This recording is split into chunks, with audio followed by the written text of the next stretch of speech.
Today's edition of MacVoices is supported by Truebill. Get control of your subscriptions at truebill.com/MacVoices. Welcome to MacVoices. This is the talk of the Apple community, and I'm Chuck Joyner. Folks, this is a MacVoices briefing on the MacBook Pro 16-inch with the M1 Max chip. I'm sure you're wondering why I'm publishing a briefing several months after the computer was released. There's still a great deal of interest in this machine. There's still a great deal of discussion among potential users about which chip do you get. Do you get the Pro? Do you get the Max? Should you get the 16-inch? Should you get the 14-inch? So I thought rather than do a typical review, because you can find all kind of specs and everything else from a technical standpoint out there on the internet, that I would talk a little bit about my impressions and my first couple months of using this machine, and maybe give you some hints or some ideas and things to think about if you're in the market for one. So first, let's talk about what I actually purchased. As I indicated in the introduction, I started out with the MacBook Pro 16-inch with the M1 Max chip. That's 10 cores CPU, 32 core GPU, 32 gigabytes of unified memory, and 1 terabyte of storage. Then I opted to increase the storage to 64 gigs of RAM and 2 terabytes of storage. So in other words, I maxed out everything except the storage. If I have any regrets about this, the only small one is that maybe I should have gone a little bit bigger on the internal storage, but that can be pretty easily remedied by plugging in an external USB-C or Thunderbolt drive. So that was not necessarily a bad decision, and it saved a little bit of money on an already very expensive machine. Why did I go 16 inches? This is something that drives me a little crazy. So many people say, "Oh, it's so heavy. It's so heavy." Well, this is not a machine you're buying necessarily to tote with you everywhere. If you want a machine that you can tote everywhere and is still very, very powerful, get one of the MacBook Airs. This is a machine that, especially if you're asking for 16 inches of screen real estate, and you all know that I love screen real estate, this is one that you're going to carry and sit down for a little while, then carry, sit down for a little while. And I know that at some point I will be back out doing a lot more moving around than we all are right now. And I want that screen real estate. The extra weight really doesn't bother me that much because, first of all, I'm going to be carrying it in my backpack. And second, well, that's what all this fitness stuff is all about, right? The maximum RAM is something that I did on my last MacBook Pro, the one before the M1, and it definitely improved performance because I tend to keep a lot of applications open. We'll talk a little bit more about one particular benefit I'm seeing from that, or at least I think I'm seeing from that, that may or may not be the case. But at the end of the day, the decisions you have to make in configuring this laptop are going to last you for a long time. Not just because of the price, but also just because of the fact that you cannot upgrade these laptops short of plugging things into the Thunderbolt ports. So even if you have to wait a little while and set aside just a little more money, make sure you get exactly what you want for what you're trying to do. The very first thing I bought for this MacBook Pro was a hard shell case. It's something I do with all of my laptops. I want that hard shell case so that they don't get scratched up or cosmetically damaged going in and out of my backpack or sitting on my desk when something, pushes up against it or whatever. I know these are tough little machines, but I like to keep them as pristine as possible, especially in order to get trade-in value or resale value.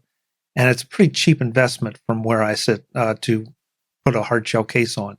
It does not add that much bulk, and it definitely does not add that much weight, but it definitely adds a great deal of cosmetic protection. I had to wait a couple weeks to be able to get this, but I picked the one from UESWILL, mainly because it was the first thing on the market. And I've been very, very happy with it. It went on easily. It stays on. It gives you all the protection you need. And also, it does not block any of the ports in any way, shape, or form. So I can highly recommend this if you want to give your MacBook Pro a little extra protection. So from a physical standpoint, this MacBook Pro is definitely less sleek than previous models. And that's okay. The edges are just a little sharper. It has a little more weight to it, but that is more than made up for in the fact that you have an amazing amount of battery life and also some of the other ports that have now returned. to the MacBook Pro.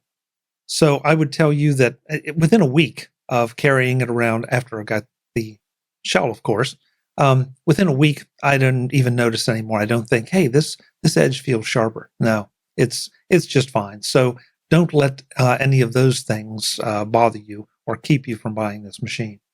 If there is one thing I miss on this computer, though, it's the touch bar. I know a lot of folks were very unhappy with the touch bar. I know it was not well adopted by Apple, and now it appears to be pretty much dead. But I found it very useful, especially scrolling through videos, but also the ability to have different things up on that touch bar and have it morph into whatever you needed it to be, as long as the program supported it, which a lot did not. So I'm getting used to that extra row of keys again, but yeah, I wouldn't mind having a touch bar option in the future. The other big difference here is the ports. Of course, you have 3 Thunderbolt ports. That's one less than I had on my previous MacBook Pro, but I gained the MagSafe connector. I gained the HDMI port. I gained the SD card slot, which I really don't use in any significant fashion. The MagSafe connector works exactly as advertised. It will keep you from dragging your computer off your desk should you trip over the power cord. Fortunately, I already had an OWC Thunderbolt dock that I was able to connect, and it charges the laptop slowly, but it does maintain the charge unless I'm really just doing something super CPU intensive.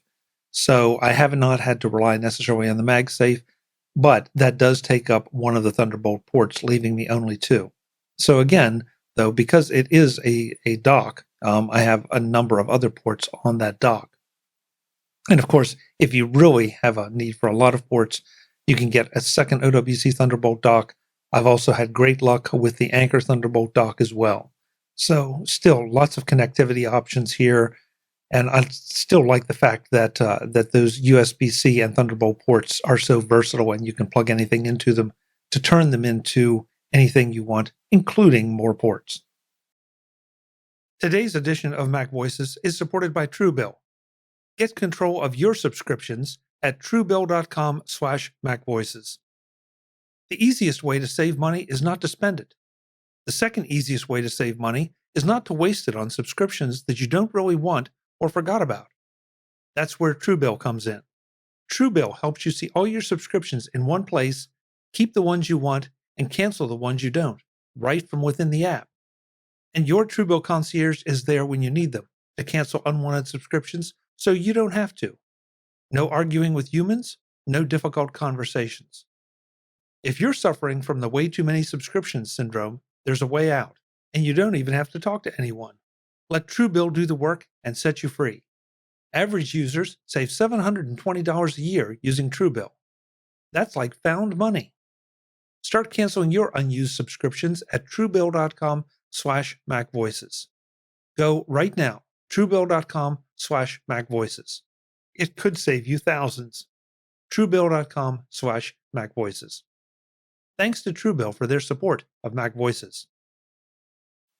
Before the MacBook Pro arrived, I decided that I would do a clean install of all my applications on the new machine. That way I would minimize any problems transferring from the Intel Mac over to the M1 Mac. And that, the theory, lasted about 2.5 days. A clean install takes a lot longer than you realize. Not only are you reinstalling the applications, but you're also having to enter all the serial numbers. You're having to then set the preferences, get them exactly right. And of course, there are those pesky security settings that everything seems to require. No matter how easily you think that's going to happen, it takes time.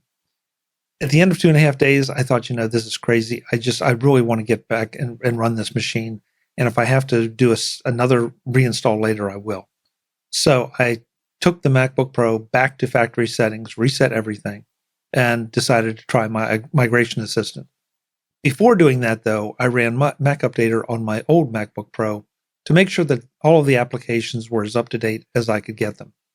And that worked out really well because it will go through, it will tell you what needs to be updated, versions, as well as just less than 0.1 updates.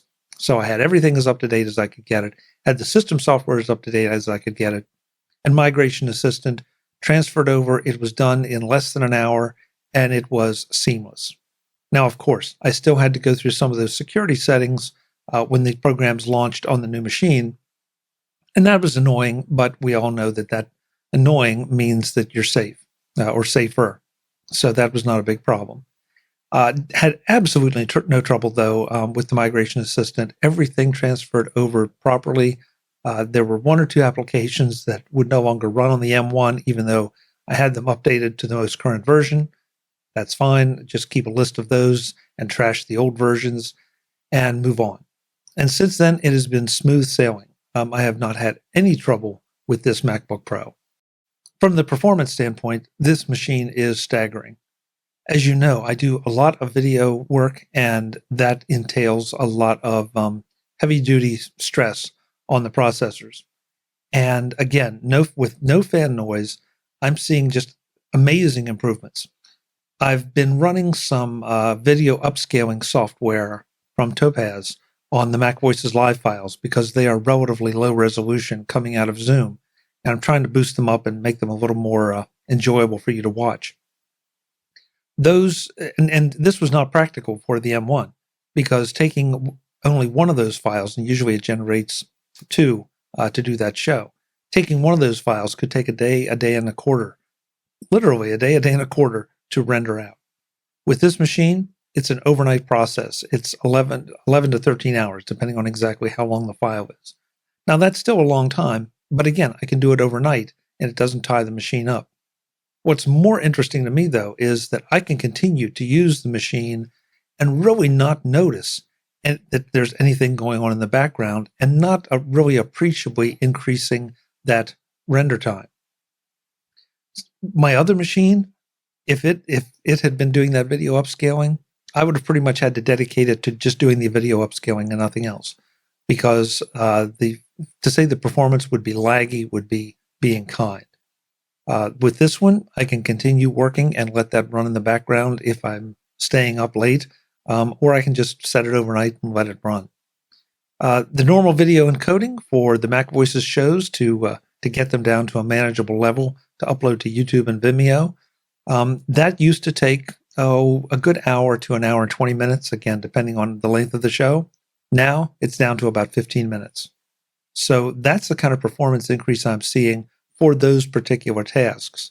Now, if you're running a spreadsheet, you might be running a monster spreadsheet. Maybe it would make a difference there. Of course, word processors don't run any faster. Some of the graphics programs, certainly at the level I use them, they might feel a little snappier, but they are not. I'm not seeing appreciable improvements on that. But again, that's the way I use my machine.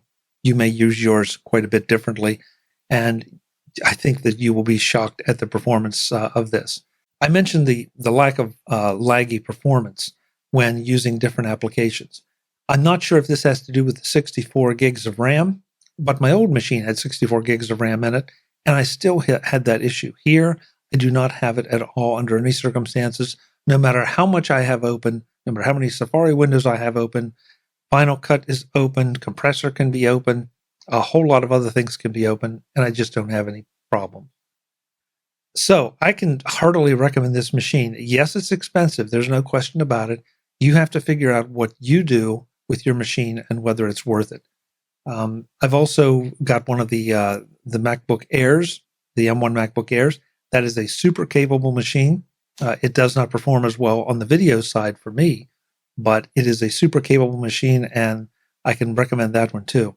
But with this, if you're looking for some serious power and have the need for it, go ahead and spend the money. I promise you won't be disappointed. That's a MacVoices briefing on the MacBook Pro M1 Max. If I can answer any questions or whatever, please drop me a link, chuck@macvoices.com, or use the contact form on the MacVoices site. I'll be back with more. Until then, and as always, thanks for watching. Visit macvoices.com for show notes and to connect with Chuck on social media. Get involved in our Facebook group or like our Facebook page, and get more out of your Apple tech with MacVoices Magazine, free on Flipboard and on the web. And if you find value in it all, consider supporting us through either our Patreon campaign at patreon.com/MacVoices or by making a one-time donation via the PayPal link on our front page and in the show notes of each episode. You will join these fine people who help bring you Mac Voices.